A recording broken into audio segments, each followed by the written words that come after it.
May the Lord give you grace Kí Ọlọ́run kí ó fún ọ ní oore ọ̀fẹ́. to be intimate with your maker. Láti jẹ́ ẹni tí ó súnmọ́ Ọlọ́run, láti jẹ́ ẹni tí ó súnmọ́ aṣẹ̀dá rẹ May the gúnmọ́gúnmọ́. Lord give you the grace Kí Ọlọ́run kí ó fún ọ ní oore ọ̀fẹ́. to love to do the will of your maker. Láti fẹ́ láti ṣe ìfẹ́ aṣẹ̀dá rẹ. So if you will not waste your one lifetime, Tí o kò bá ní fi ayé kan tó wá yìí ní ṣòfò. then you must be intimate with your O maker. gbúdọ̀ jẹ́ ẹni tí ó súnmọ́ aṣẹ̀dá rẹ It gúnmọ́gúnmọ́. doesn't stop there. Kò wá dúró níbẹ̀ You yẹn ni. must be obedient to the will of your O maker. gbúdọ̀ jẹ́ ẹni tí ó ń gbọ́ràn sí ìfẹ́ aṣẹ̀dá rẹ. Knowing the will of God Mímọ̀ ìfẹ́ Ọlọ́run and doing it àti ṣíṣe. is very critical to making headway in life. Ó ṣe pàtàkì láti jẹ́ kí ènìyàn kí ó lálùyọ kó mórí bọ́ nínú ìrìn Èèyàn àjò mélòó ló ayé. fẹ́ tayọ láyé? How many of you want to excel in life? How many of you want to excel in life? Mélòó nínú yín ló fẹ́ How many tayọ of you want to láyé? make headway in destiny? Mélòó nínú yín ló fẹ́ lálùyọ nínú ìrìn àjò àyànmọ́? I recommend to you as an oracle of God, Mo wá ń sọ fún yín gẹ́gẹ́ bí ènìyàn Ọlọ́run.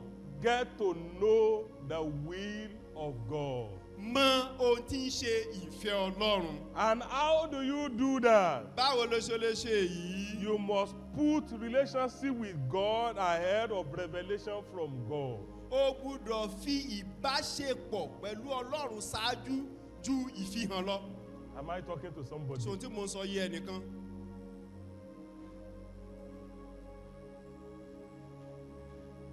You see, many people find it convenient to want to know the will of God. Ọ̀pọ̀lọpọ̀ ni ó rọ̀ lọ́rùn láti fẹ́ mọ ìfẹ́ Ọlọ́run. Many want to hear dreams and visions. Ọ̀pọ̀ ló fẹ́ gbọ́ àlá àti ìran. Hello.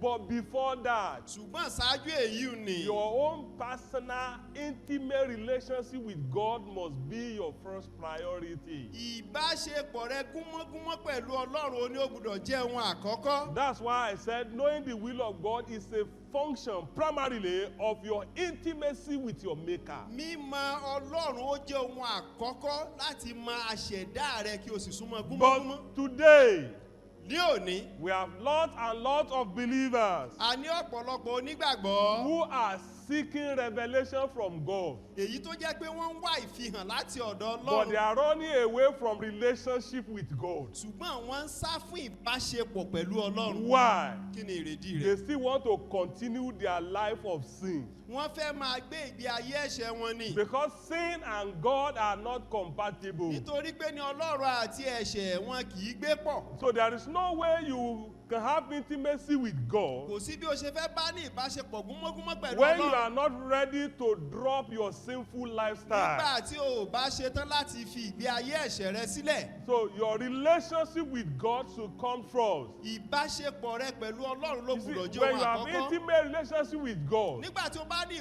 ìbáṣepọ̀ gúnmọ́gúnmọ́ pẹ̀lú Ọlọ́run. revelation from God will not be a prayer point. Ìfihàn láti ọ̀dọ̀ Ọlọ́run kò ní di ohun tí a tún gbàdúrà gbàdákú When sí. you have personal intimacy with God, Nígbà tí o bá ní ìbáṣepọ̀ tó gún pẹ̀lú revelation Ọlọ́run. from God will not be a third party assignment.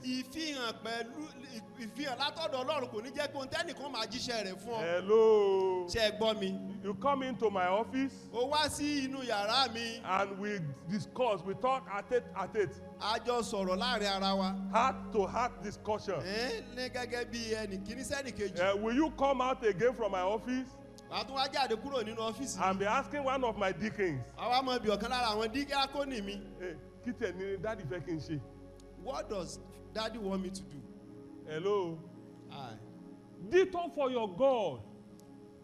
Òtítọ́ ni pé ní Bẹ́ẹ̀ lórí bẹ́ẹ̀ pẹ̀lú lórí láàrin wa àti Ọlọ́run. láàrin wa àti Ọlọ́run. If you have intimate relationship with God, Tí o bá ní ìbáṣepọ̀ gúnmọ́gúnmọ́ pẹ̀lú Ọlọ́run. you may not need me to tell you vision. O lè má nílò mi láti sọ ìran fún ọ. You may not need me to tell you prophecy. O lè má nílò mi láti sọ àsọtẹ́lẹ̀ fún ọ. Because you have direct access of intimacy with God. Nítorí pé ní o ní ìbáṣepọ̀ tààràrà pẹ̀lú Am Ọlọ́run. I talking to somebody? So tí mo sọ yé ẹnìkan. If I want to take advantage of you, Tí mo bá fẹ́ lo àǹfààní ìní I will lọ́ra tell rẹ. you this. Mi ò ní sọ eléyìí fún But ọ. this is the gospel truth. Ṣùgbọ́n eléyìí jẹ́ ìrere òtítọ́. The road that leads to God Ọ̀nà tí ó lọ tààràrà sí ọ̀dọ̀ is an Ọlọ́run. express road for those who want to do the will of God. Ó jẹ́ ọ̀nà tààràrà fún àwọn tó fẹ́ ṣe ìfẹ́ Ọlọ́run. And so when your relationship with God is sound, tí ìbáṣepọ̀ rẹ pẹ̀lú ọlọ́run bá ṣe when your gúnmọ́gúnmọ́, intimacy with him is a neat one, ìrẹ́pọ̀ rẹ pẹ̀lú ọlọ́run tó bá jẹ́ èyí tí ó mọ́ tí ó dára, revelation from God will not be a third party affair. ìfihàn láti ọ̀dọ̀ ọlọ́run kò ní jẹ́ ohun tẹ́nìkan máa jíṣẹ́ fún You tàbí will sọ not fún ọ. need an intermediary. O ní nílò alàgàtà Per láàrin ara yín. second, God will minister to you. Ní ìṣẹ́jú sí ìṣẹ́jú ọlọ́run yóò máa bá ọ In sọ̀rọ̀. your dream, he will speak to you. Nínú àlá rẹ yóò bá ọ sọ̀rọ̀. In your meditation, he will speak to Nínú you. àdúrà rẹ èròjìnlẹ̀ rẹ yóò bá ọ In the sọ̀rọ̀. circumstances that surround you, Nínú àwọn ohun tí ó rọ̀gbà yí ọká tó ń ṣẹlẹ̀. God will point you to something that he wants you to do, how he wants you to live your life, what next step he wants you to Ọlọ́run take. yóò fi àwọn nǹkan kan hàn ọ́ bí wàá ṣe gbé ayé rẹ àti ohun tí ó kàn fún ọ láti ẹ̀ ti ṣe. But when intimacy is not there, Ṣùgbọ́n nígbà tí ìbáṣepọ̀ gúnmọ́ kò bá sí láàrin ìwọ then Ọlọ́run. prophecy becomes what you are going to be running,